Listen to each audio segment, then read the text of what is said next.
let's talk about plugins and Final Cut in general. I get a lot of people asking me questions about Final Cut. They know I'm a Final Cut guy. I like it. I've used it. I've been using it since it came out in 2011. I'm unapologetically an advocate for Final Cut Pro 10. I think it's a great system, and this isn't a diss on any other platform. It's just the system we prefer to edit on. We find it extremely fast platform, fast to edit with. The metadata options are, I think, are unrivaled in terms of what you can do in terms of getting the data together before you even actually edit. Really powerful metadata construct in Final Cut Pro 10, which is why we primarily like it. But a lot of people will email me or they'll contact Travis or our guys and say, well, I don't get it. Why doesn't Apple just build OMF into the app? Or why doesn't Apple just build an EDL into the app? Or why doesn't it build some sort of a productivity? Because they want a clean interface, and they want the interface primarily to be focused on editorial. And so as a result, all of these third parties have kind of like risen in the past 4 years. And we're talking literally thousands of plugins now are available for Final Cut Pro 10. And I kind of jokingly refer to the plugin market as, we used to say it with our phone, like there's an app for that. Well, now I Final Cut, I say there's a plugin for that. So there's really, I can't really think of something that you can't do with Final Cut Pro 10 with a third-party plugin. I just a moment ago, I was up here with editor Jan Kovac, who edited Focus, and he edited the new Tina Fey movie coming out, Whiskey Tango Foxtrot, and he edited the whole film on Final Cut Pro 10, and he'll tell you it has everything you need to do a feature film work and using a few key third-party plugins. In fact, you'll see some of those plugins tonight. In fact, there are some of the ones that Jan uses himself to do a lot of the previs, a lot of the post work, a lot of the pre-comping for the shots. You'll see some of that tonight. So this question of where is my, well, there's a plugin for that. The way we use Final Cut Pro 10 is we use it as an editorial tool, and then when we need a feature, we just kind of plug that feature in. So really, what I'm going to show you is, I'm going to show you what we consider must-have plugins. Now this list isn't exhaustive, it's my personal list. So you might be thinking, well, I use this, or I use great, but this is what we use. And I'm gonna try to tell you why we use these particular tools. And hopefully along the way, you'll be like, wow, I didn't know it could do that, or that's really cool. And you'll see that these plugins are all very reasonable. They range in price from anywhere from $29 to $100. And you know, you're just, again, just plugging in all this functionality into this very, very powerful app. So I've broken the plugins down into categories so you can just quickly see what I call fix it and post plugins, color grading plugins, titles and graphics, audio, and productivity. So that's kind of what I want to focus on tonight, just kind of those categories. So without further ado, I am going to jump into Final Cut because you don't want to see me do a keynote presentation for sure. So I'm in Final Cut Pro 10. One of the things that I really like about Final Cut Pro 10 is you hide the panes you're not working. It's like Command Control 1 hides a browser, you know, Command 5 hides the event. And I tend to like to work like this because it keeps a really clean interface and it just keeps me focused on what I want to work on, which is the picture. I don't need to see all those other windows when I want them. I call it progressive disclosure. Command Control 1 reveals that pane, and then when I don't want to see it, I close it up. Progressive disclosure. So here's, the last guest was talking about a spec commercial, and he did, and he got $1 million. Well, that's awesome. You know, OWC, you guys bought anything from OWC? They sell hardware. Well, they ran a contest over the summer, and they wanted to promote their products, and they put out a bid to do a commercial.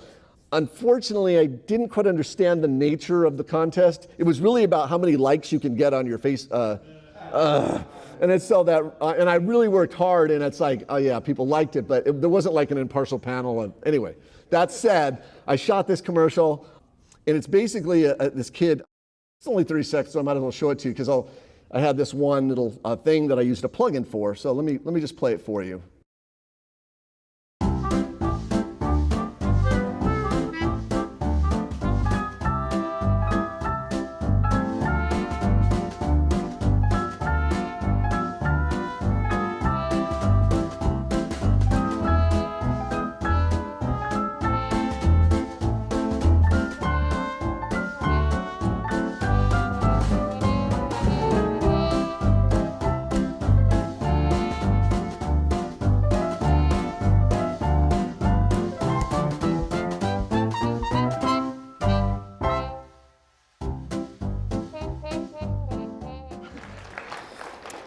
So as with all commercials, you're selling something, and this commercial I was selling love.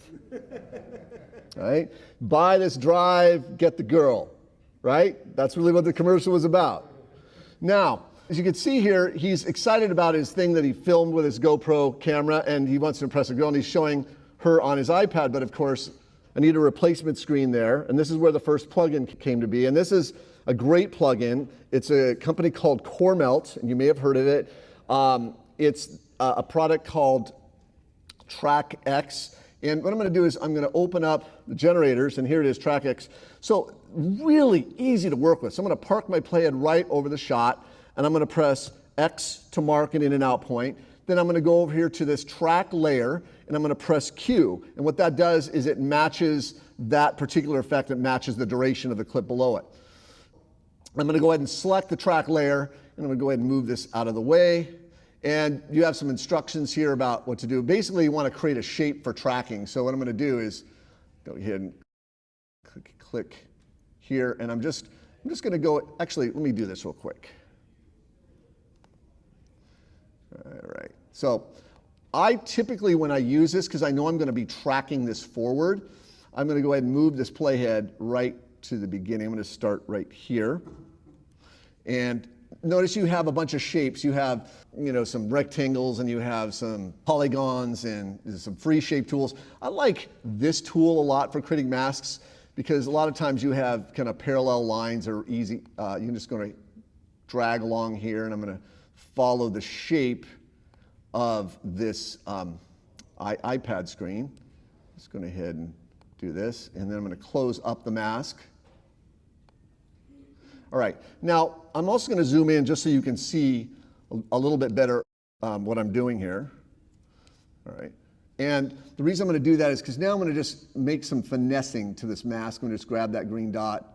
I'm just going to go ahead and line it with the edge. This is a planar tracker. It's going to track this surface using kind of the pixel. It's looking at the contrast between the screen and the bezel there. And now all I really need to do is track it. And I'm just going to go ahead and click this little track forward button here and just click that. Okay, so it's tracking it there. And it's all determined on the speed of your CPU, how fast it will be. I'll go ahead and just play that. There it is. There it is. And now I want to replace the screen. So I'm going to click this surface button. And you can see there, that's kind of a temporary, like a placeholder image. I'm going to press Command 4 to open the inspector, and you'll notice there's an image well. That's where I'm going to drop my replacement image. Command Control 1 to reveal the browser.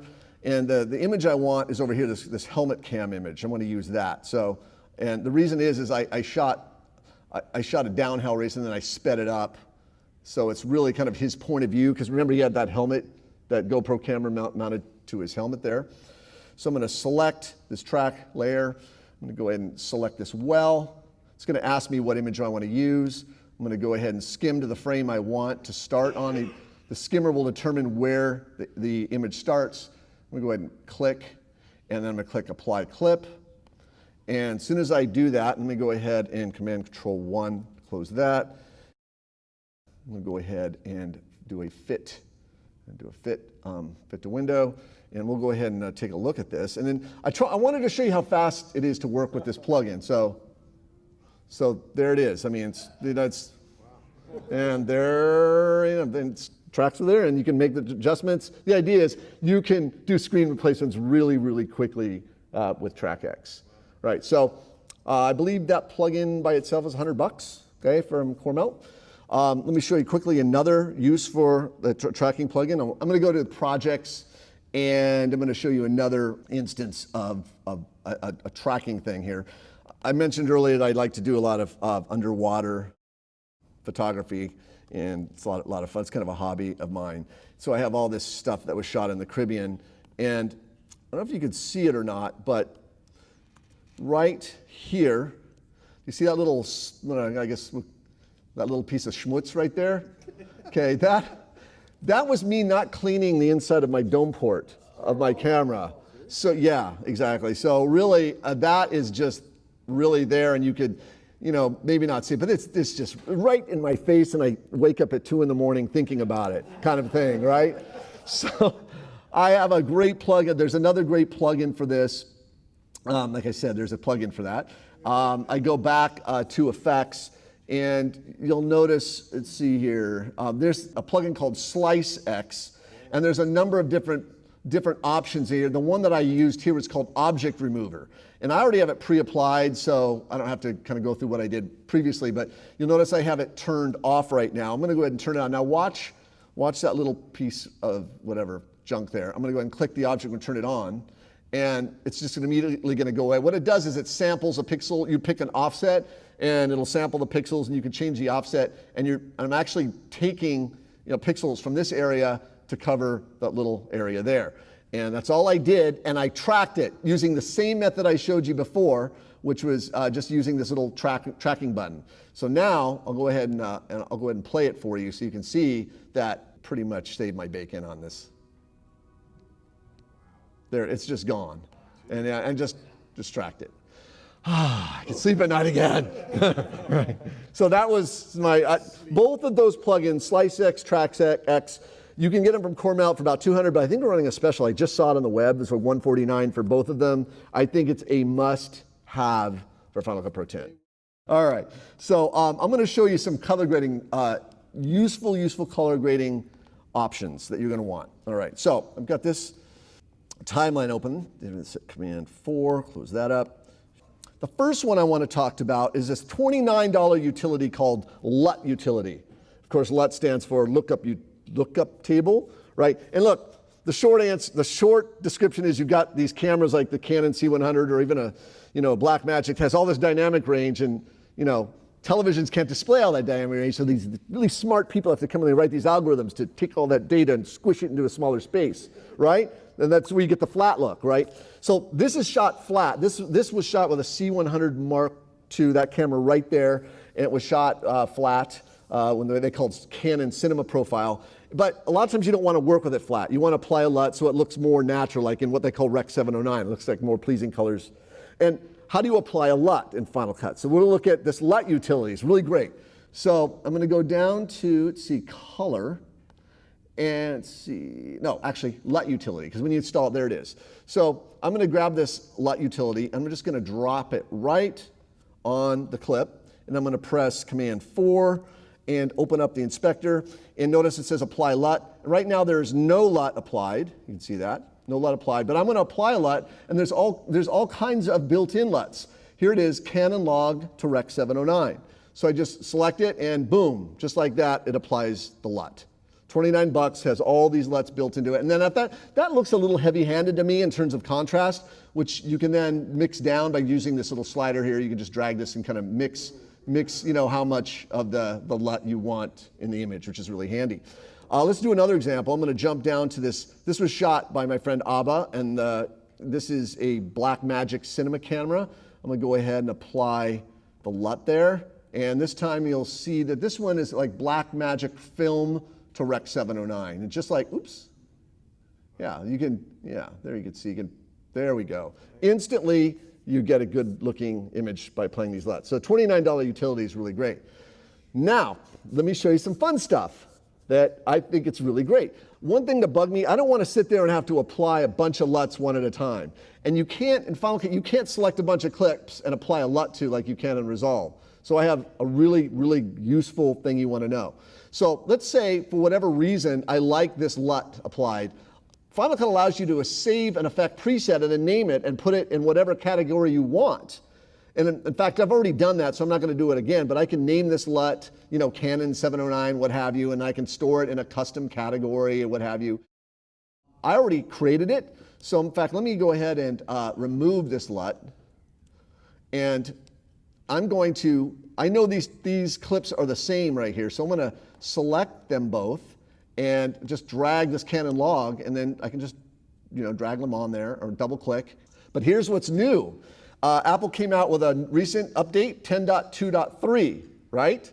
And one of the things they've added was this ability to add a shortcut. Right now it says add color correction. Option E will quickly add a color correction to your clip without you having to select the clip or without you having to take any action by dragging that particular filter onto the clip. So check it out.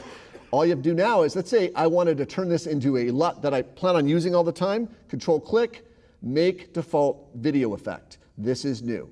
And so now you could just select both of those, and then you could use Option E or whatever. There it is. Look, add Canon log to 709. It's right there as a shortcut now. Boom, there it is. So you can then select 20, 30, 40, 50 clips. Boom, apply your LUT. You're ready to go. It's a pretty fast way to work. Let's look at something called Color Finale. This is a same company, Color Grading Central, $100 plugin, and it includes LUT Utility, but it has so much more. I'm going to click over here, and I'm just going to drag this on top of the clip, and I'm going to go back to the inspector, and you'll notice it says Color Finale. It shows up here, and I'm going to click Open. Now, the great thing about Color Finale is it has a built-in UI. So here's the UI, and it's like it's empty or blank at first. And the first thing you're going to like about it, and this is why this is, to me, a must-have plugin, curves.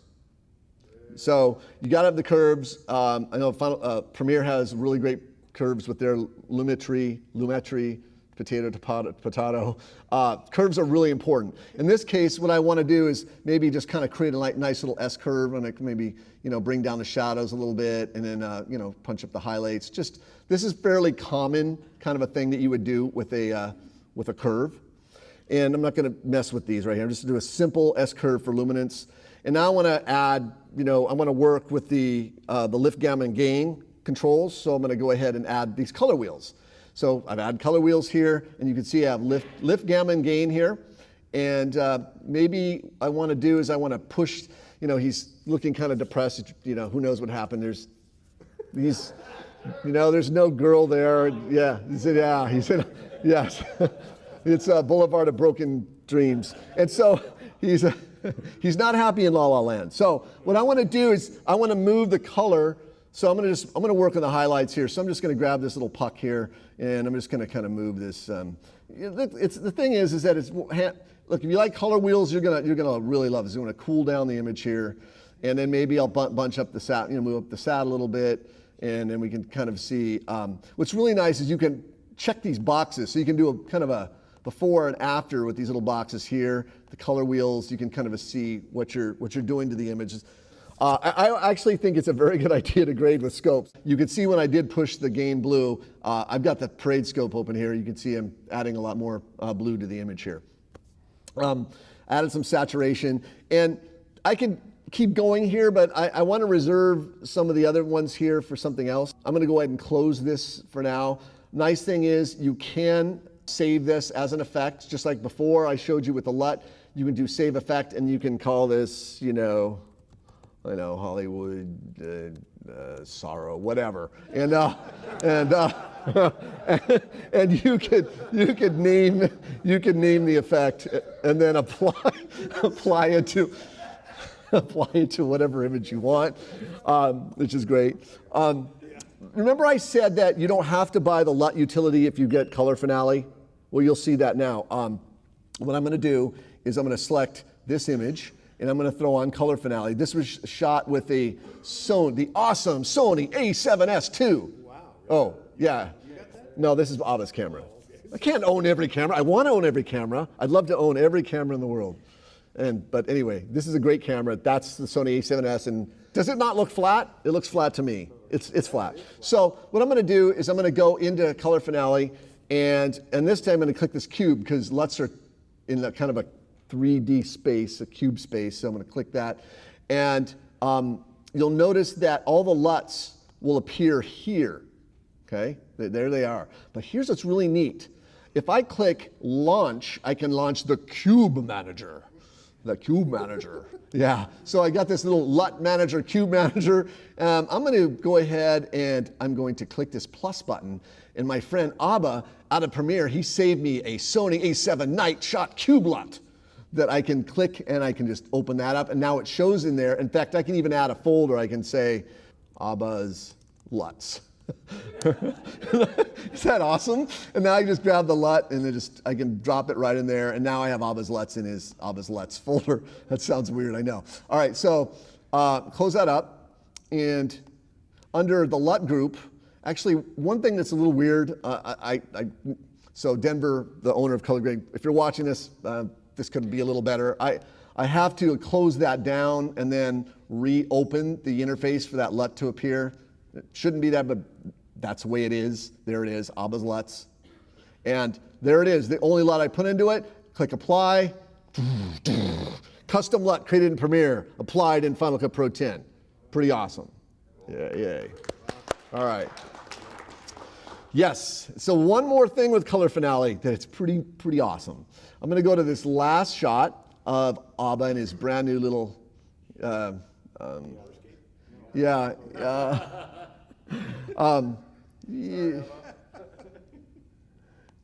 midlife crisis car, sorry. Anyway, so I'm gonna go ahead and grab that and drop that on there.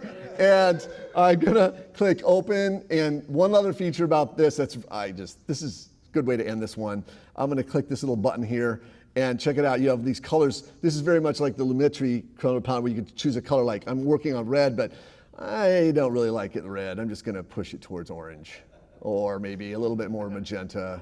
And I can saturate it. Oh, there, and I can play with the luminosity. And just like that, I've completely, changed the color of the car.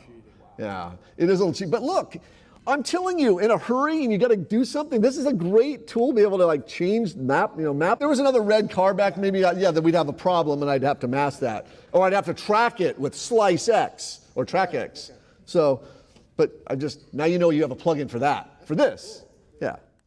This is a must-have plugin. And I'm going to go hit, Command Control 1. And this plugin, I kept it in the color grading category. It really is like an effect, but a lot of what this does is, remove noise. With these cameras being they're sucking in all this light on the sensor, even in the perfect ISO, like that camera shoots its native ISO is around 800, that Canon C100. That's its native ISO. And then even then, in certain fields, you'll still see noise. And there's no camera that's not going to produce it, some less, but there's going to be some artifacting noise that you want to remove. That's why you have to have this product called Neat Video. You have to have this thing. And I'm going to close the color, I'm going to Command Control 1, and I'm going to scroll down. There it is. It's Neat Video. I like that name. It's neat. It's neat. And as best to see, it is the bestest plugin ever. I'm just going to zoom in, and you could definitely see. I shot this aquarium, and you could definitely see noise. See that noise in there is. I'm going to go ahead and throw the Neat Video Reduce Noise V4 filter on top there. And really, the way the plugin works. It works at spatial, it works interframe the spatial, it's analyzing pixels, it's looking at areas of the frame that don't have a lot of detail. Like in this case, it's specifically looking for areas here where there's the back of the camera where there's blue, there's nothing there. And it does a fine job of being able to separate the actual subject, the detail from the noise. It's pretty incredible. And then it also is, it's temporal compression, so it's always comparing one frame to other frames to give the best possible noise reduction. And so, to open this, I'm just going to click open. It has its own interface. Just going to go ahead and just pop this thing open. There it is. And so there it is. There's the frame that I'm working on. Now, if you want it to work right out of the box, you really need it to create what's called a profile. It's going to create a noise profile for this frame. And one of the neat things about this is if you're shooting with the same camera, you could save that profile because that camera has a noise profile. Depending on the ISO and the f-stop things you're shooting, you can have a saved profile for a given camera. So in this case, I'm going to just click this auto profile button and see what happens. And it'll say, okay, noise level 4.2 with a quality is saying this noise sample, 61%, that's a pretty good percentage in terms of quality of the sample for that noise. Now, I could go in here and say, you know what, I don't like 60, maybe I want to expand it out a little bit more. and then auto profile it again and see if it gets, that's at 61%, not much better there. But point is, you can move that box to different areas or not. Just let it do its thing. And then when you're done, you just click apply.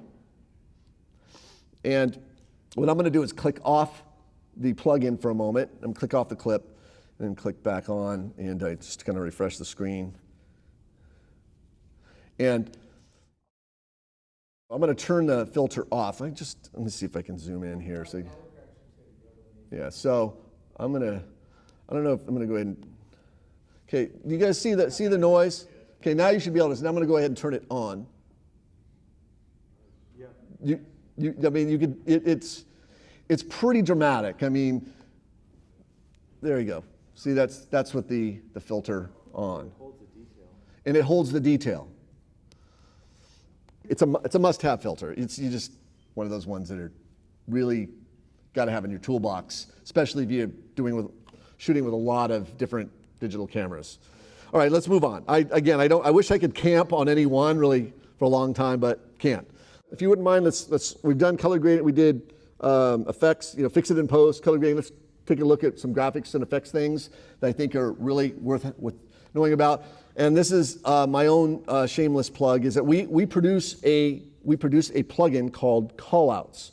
And what Callouts do is they allow you to highlight things in the frame, magnify things, make lines with like text that comes out, so you can do things like freeze the image and then have the text come on, and then and you can do things like really make like a bouncing arrow, 3D arrows, and then you could do things like in this case, really nice little interface. We could just move this around. You could you drag this little ball. You can point the little arrow where you want it to. You could change the emoji that's in the center. You can go ahead and you can change the color. I mean, there are so many controls for these callouts.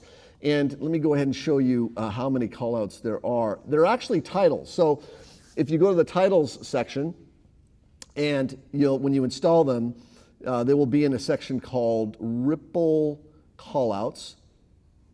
And you'll see them. We just came out with version 3.0 2 days ago, and we've improved them. We've added more. We've made them easier, more functionality.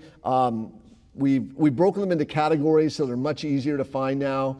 You have boxes and arrows and all kinds of things, and they're really designed to annotate your video if you need to call attention to something. And we came out with this 3 years ago, and this has been very, very popular plugin because a lot of times you want to just call attention to something. One thing that's new that we did is we added iOS device gestures. So we do a lot of screen captures. Obviously, we're a tutorial company, and we were using ScreenFlow doing a lot of this. Well, why don't we create a plugin where we could just do a lot of the pinching and swiping and zooming right in Final Cut. So now you can add pinch, swipe, zooms to your screen captures. If you're using Camtasia or if you're using ScreenFlow, whatever, you can just now apply these right to your images. Okay. No, they are not trackable, but that is, well, let me take that back. Yes, they are. You can, if you have TrackX, you could use TrackX and callouts together and you can track them. What we'd really like to do at some point is add the Imagineering, actually work with it, actually have the tracking built into the plugin. So that's something we're looking at in the future. Right now they're $59, they're regularly $79. If you're interested in these, they're a really good time to get them because they're $20 off and really, really useful for documentaries, how-to videos, whatever you need to do. Okay, so that's callouts. For us, we use it all the time.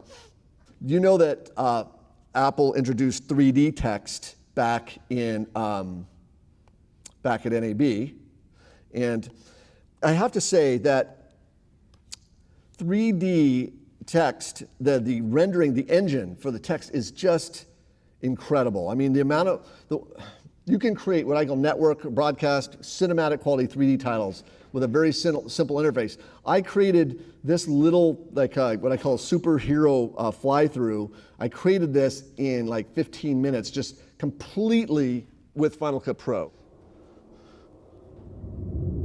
This is all done in Final Cut with a 3D text, and a plugin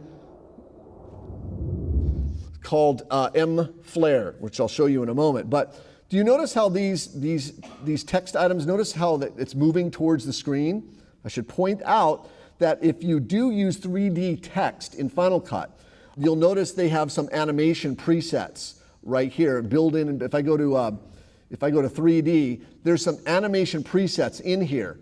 These are okay, but they don't have a lot of functionality.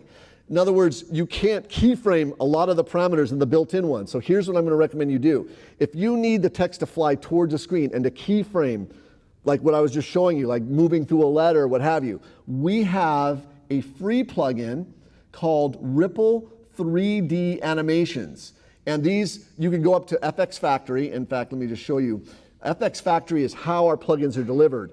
You download this app, and you know what FX Factory is? It's like an app store for plugins. And that's where you'll find our plugins and plus many others. And you can download, they're managed all through FX Factory. You can turn them on, you can turn them off. And what's really great about this, if you want to experiment, you can literally download every plugin and play with it. And you're like, I really like this, and then buy it right from within Final Cut Pro 10. So it's a really nice way to interact with plugins. And you'll see we have more than a few plugins here in our category, all managed through FX Factory. So what I'm saying is the Ripple 3D animations, it's free. So you just go up to FX Factory, download them, and then you'll be able to do things like keyframe and work in true 3D, Z space, XYZ. You'll have a lot more functionality. The other thing that it's really fun is we have these plugins called 3D drops. Let me just throw this on here. I get this question all the time. I really would like to be able to, can I put my own texture on instead of the ones that are built into Final Cut? I don't want just metal or paint. I'd like something, interesting, something germane to what the product is that I'm working on. So what I'm going to do is open the inspector, and you'll notice there's a drop well here. I'm going to click 3D materials. Now, just for fun, what I did was during the break or just before the break, I went out and I took some shots of my iPhone. Like there's the wall outside by the bathroom there, and I've just selected my phone, and there it is. I'm going to go ahead and apply that to the now. So I've applied that texture from the bathroom, and it's perfectly it's just freaking amazing. Let me go ahead and do another one just for fun of it. I think there's some fun ones here. There's the door of the bathroom. Right, so there's the door of the bathroom, and look at that. I mean, it's rendered so well, and there's a lot more you can do with these. I'm just kind of quickly showing you and then of course I took a picture of my dog Darla's fur, and that's kind of fun. And then this is her fur, so that's her fur mapped to 3D text. So really a $29 plugin, and you could put whatever material you want on your 3D text, and then animate it, and then you apply, and then you combine this with that free animation, and there's pretty much nothing that you can't do with 3D text in terms of customizing it. So pretty fun. One thing that I would highly recommend is I have a plugin. This is another plugin from this company in Poland. It's called Motion VFX, and this guy, I don't even know how he sleeps. He's cranking out plugins all the time, and he has the best, I think, lens flare plugin out there. It's freaking amazing. And in fact, let me see if I go to effects. It's called mFlares. Do you see it there? Oh yeah, thank you. And really good. So you have these things called mFlares, and he's rendered out all these amazing flares, and you can customize these to the nth degree. There's a separate interface for these things. And what I did is I just threw this one flare on this background. And let me select it here and go to video. There's all these parameters that you can animate the position of the flare. You can animate these. It's just a high quality looking flare there. I have one over here that I added to this, and you can see it here. I added a flare here. It's really, I'm going to just grab this. You just move it out. You can even see there's a reflection of the lens actually in this flare. You can see the kind of the shape of the lens there. I mean, really high quality stuff. And if you really wanted to go further, like I said, you can customize it. You click this edit button, and this brings up this interface called the mFlare interface, and you can go in crazy and edit this flare however you want. And you just go through and let's play with the streak. I really, the streak size needs to be bigger, and maybe I'll down and bring the distance and move it over here. And then I want to go ahead and go to this iris, and maybe the iris needs some, scaling up or down. Or you just customize it, then you save it as a preset, and it shows up in Final Cut Pro, that preset. Amazing, amazing plugin for lens flares. And the reason I'm showing you is lens flares and 3D text kind of go together like, Batman and Joker. I mean, bad example. Batman and Robin. Right. So really, really good combination. It's just $99 and you have a seriously cool lens flare generator. And again, all keyframeable, all animatable. Yeah, really great stuff. This is a product from a company called iZotope. They have 2 versions. This is a must-have. They have a $300 version, and let's see, and then they have a $1,100 version. Guess what? You don't need the $1,100 version. The $300 version is all you'll need. And I deliberately shot this with some in a noisy environment. I'm gonna go to, let's see, where is it down here? It's in a section called iZotope. All these plugins here.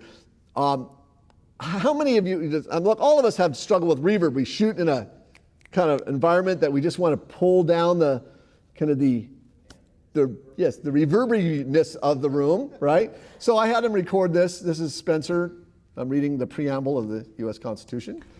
We, the people of the United States, in order to form a more perfect union, establish justice, ensure domestic tranquility. So there's some boominess there, and I have no idea how this is going to sound there, but I'm just going to grab this iZotope de-reverb, and I'm just going to drop that right on there. And there's an interface for it. You can click on here, and you bring up this little interface. Let's see here. Yeah, it's the de-reverb. And so you can have it learn. So you could learn.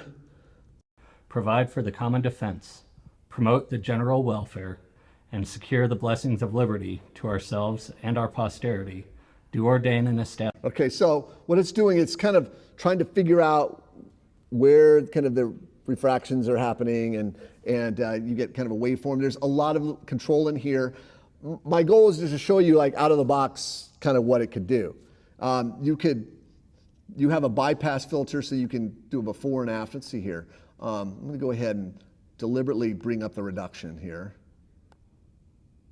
People of the United States, in order to form a more perfect union, establish justice, ensure domestic tranquility, provide for the common defense, promote the general welfare, and secure the blessings of liberty to ourselves and our posterity.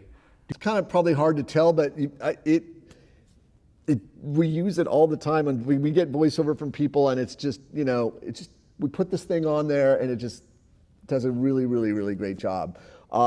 That's one plugin we use, and another one that we use is called the dialogue denoise. And how many of us have been in the field where we've got this interview and oops, the mic didn't work, and we have to deal with the on-camera mic, and that's all we have because somebody didn't put the batteries in or whatever. That's never happened to you, right?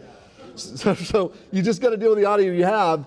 This thing is, this is pretty noisy. I don't know. Happiness to me is being with people I love. So I'm going to just throw this dialogue denoiser. Again, I have no idea it's going to sound in here, but just throw it on there. And this is, let's see here, right here. Go into audio, and let's see, dialogue denoise. And you could just have it play. And my unresolution is to chill out about doing that and have a really good time while I'm writing in my spare time. It has nothing to do with Delphina at all. And you can tweak it, but this is an excellent, excellent denoiser. Really something that you have to have in your toolkit. Really useful. $300, and there's an app for that. Or excuse me, plugin for that. All right. The last thing I want to show you is I want to show you something from Intelligent Assistance called Producer's Best Friend, and it's our friend Philip up there. Really, really useful, useful little utility. I said, utilities are useful in that, like, have a bunch of notice I have a bunch of markers here. A producer needs some notes. Like, for example, I want to know what clips we have licensing rights for, which ones we don't. Maybe I want to send notes off to the composer, or maybe I'm doing a stock footage and I want to just, give just a dump of everything in the timeline in the form of a spreadsheet. This is fantastic. So really, the steps are you export an XML, okay, which I'm not going to do because I already did it, and then you open Producer's Best Friend, okay, and then you navigate to that XML file, right? So you navigate to the XML file. Let's see if I have it in here. Let's see. There it is. There it is. Like, open it, and it analyzes it, and then it shows you here all of how your roles are tagged, your effects, your dialogue. It'll actually show up here. It'll spit all this information out if you wanted to. You can have it do clips or enabled clips.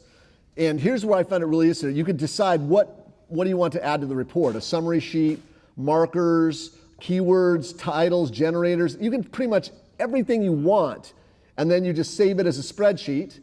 And when it's done, it will open in either Excel or Numbers, whatever spreadsheet program you're working with.